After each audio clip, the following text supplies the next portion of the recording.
प्रत्येक प्रवासाची सुरुवात एका छोट्याशा पावलाने होते आणि हिलिंगचा प्रवास सुरू होतो जाणीवेने. आपण काय अनुभवतो, आपल्या मनात कोणते विचार उसळतात, आपल्या आत कोणती वेदना दडलेली आहे, हे ओळखणं म्हणजेच जाणीव. जशी सकाळची पहिली किरणं अंधार हळूहळू दूर करतात, तशीच ही जाणीव आपल्याला स्वतःकडे पाहायला शिकवते.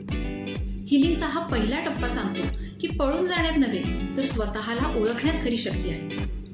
तुम्हाला असं कधी वाटलंय का की काहीतरी बरोबर नाही, काहीतरी चुकतंय, पण तुम्ही दुर्लक्ष केलं?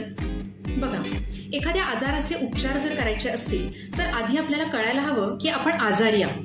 तसंच मनाचं.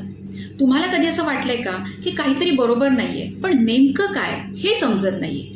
सतत थकवा जाणवतो किंवा मग उत्साह वाटत नाही, राग पटकन येतो, एकटेपणा वाटतो, हे सगळे सिग्नल आहेत. ही जाणीव झाली की मग हिलिंग सुरू होते. जसं अंधाऱ्या खोलीत दिवा लावला की सगळं दिसायला लागतं, तसंच जाणीव आपल्याला आपलं दुःख दाखवते. आणि लक्षात ठेवा, हिलिंगची पहिली पायरी म्हणजे स्वतःला प्रामाणिकपणे मान्य करणं की हो, मला काहीतरी त्रास होतो. तुम्हाला शेवटचं असं कधी वाटलं होतं की आता काही ठीक नाहीये, पण तुम्ही ते मान्य केलं का?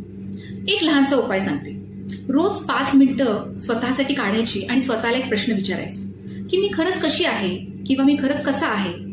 हा प्रश्न तुमचा अवेअरनेस, स्वतःविषयीची जाणीव वाढवतो. आणि तुम्हालाही असं वाटत असेल तर मग कमेंटमध्ये नक्की लिहा की हो, मला जाणीव झाली. उद्या भेटूया पुढची पायरी घेऊन. धन्यवाद.